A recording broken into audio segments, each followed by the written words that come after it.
Hello, all. This is the Casual Noob Gamer back at you again for another video. Okay, this is going to be a review of Streets of Rage 4, which I played on the Nintendo Switch 1 and 2. I started playing the game on the Switch 1, and I finished playing it on the Switch 2. Like, subscribe, comment for the channel and for the video and for the algorithm. Yeah.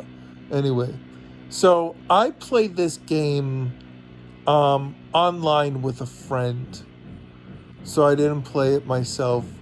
The story was pretty basic. I don't even remember what the story was. It was you're basically going through different levels. It's a beat 'em up. The controls are solid.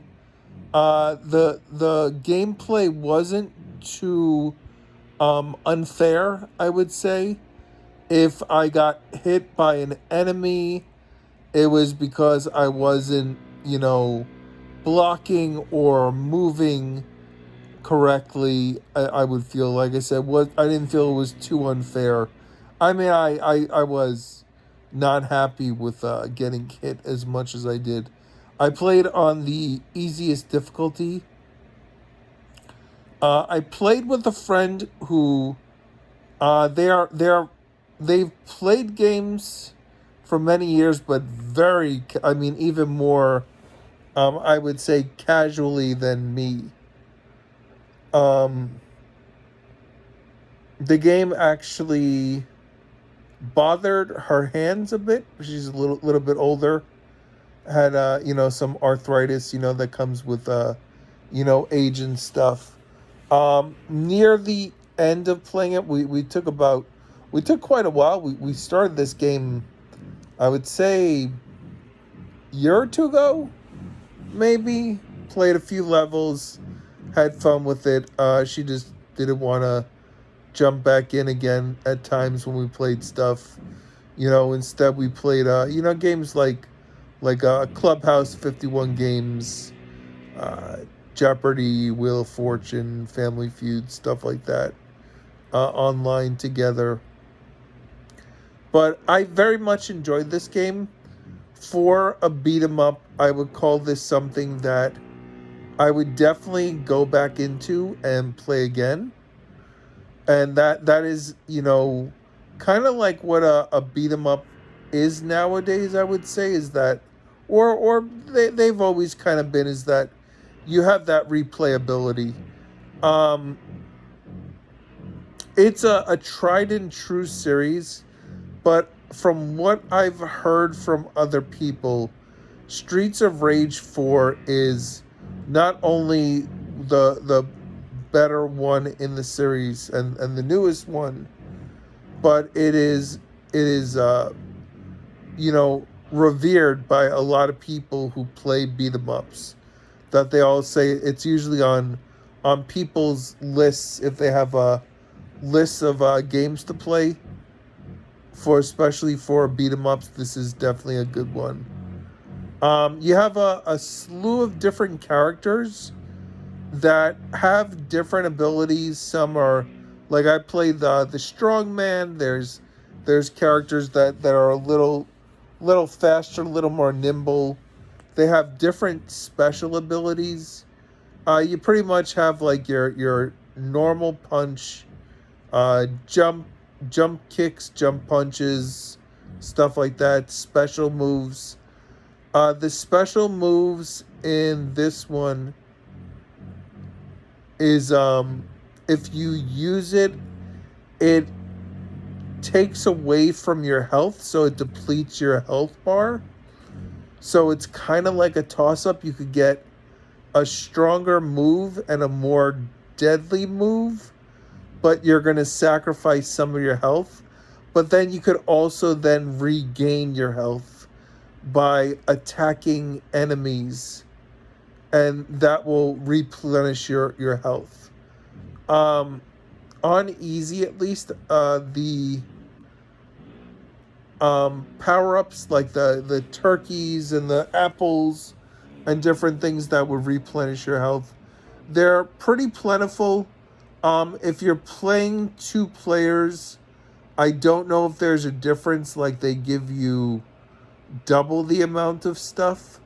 I noticed a lot of times we had to communicate when we played together with, oh, your health is worse, so you take the health power up, and like I won't take it, or I would take it and they wouldn't take it, or then sometimes they would take it and they didn't need it and use my power up, and it's like, what the heck, what the heck. But yeah, that was fun. I will say a little bit to skip ahead. um we beat the game. We beat the final boss. Credits were rolling. I told my friend that, hey, I was probably gonna go and like watch a movie and stop playing and whatnot. And she was like, okay, whatever, no problem. But we were still talking on the phone, and she disconnected from the session, which ended the game in the middle of the credits. So I didn't. When you beat the game, you unlock. Like, I watched someone else beat the game on YouTube to see what I if I missed anything. So you get the all the way to the end of credits, which we didn't see, but the credits did start. So I did beat the game, but we didn't get. I didn't get the character that you unlock for doing it. And I'm gonna be honest, we played, and usually when we finished a level, like it tells you like stats, like who did better, like if two people are playing in a level. And usually at the end of the level, I had like more points, I guess it was, and she had less points. But the last level, I guess I was fighting more with the enemies and just like going all out on the bosses. So the bosses were attacking me more. So I actually lost all my lives, because you have a set amount of lives when you play. And when they run out, you're done. But she still had hers, because I guess she either wasn't getting hit as much or wasn't fighting as much for the bosses. I mean, she was doing some fighting. So I was like I'm sitting there, and I'm like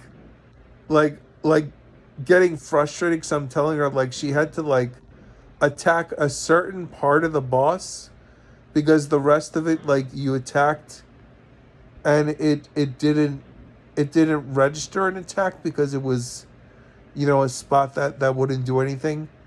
And finally, like, she only had to do a few hits, and she couldn't do it. Like, not that she couldn't do it, she did it eventually, because we beat the game. But like, I was getting so nervous. I'm like, oh my god, she's the only one that's left. And like, I didn't couldn't even like see on the HUD whether she had like how many lives she had left or whatnot, like how much she could really get like messed up by the boss enemy before anything. But she did it. So kudos to her. Someone who is not as experienced to me, and I'm not experienced in games really that much. And she dealt the final blow to the boss. But I definitely was getting frustrated trying to tell her, no, you gotta attack the glowing part. You gotta attack the glowing part. And she's going like all over the screen, everywhere but like where the glowing part was, attacking that part of the boss. And it was looking back on it, it is something to laugh about. But because of that, like, I haven't loaded the game back up for us to play together, to try to unlock the unlockable character at the end of beating the game, because it was a very hard, like, the difficulty spike in the last level. I think it was stage 12, I want to say. The difficulty spike in that last stage was a bit even for me.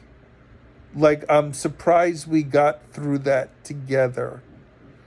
But it was definitely a fun time. I enjoyed it. I would definitely go back. I don't know about playing that last level again. That was like I get frustrated sometimes with really hard parts on games, and God help me, I want to go and play Returnal and Demon Souls. So yeah, we'll see how that works out. I keep going, oh, I'll play another game first. So yeah, that is my review of Streets of Rage 4. Definitely it was a good game to play. Uh Excuse me. I'm not giving it a number. It's, let's just say it was a lot of fun, and there's replayability, and I haven't deleted it from my system because I would not mind going back in. Like, if I needed a beat 'em up to play, it would definitely be high on my list to play. So I am the Casual Noob Gamer. Like, subscribe, comment. I hope you enjoyed this video, and you all have a great day. Later.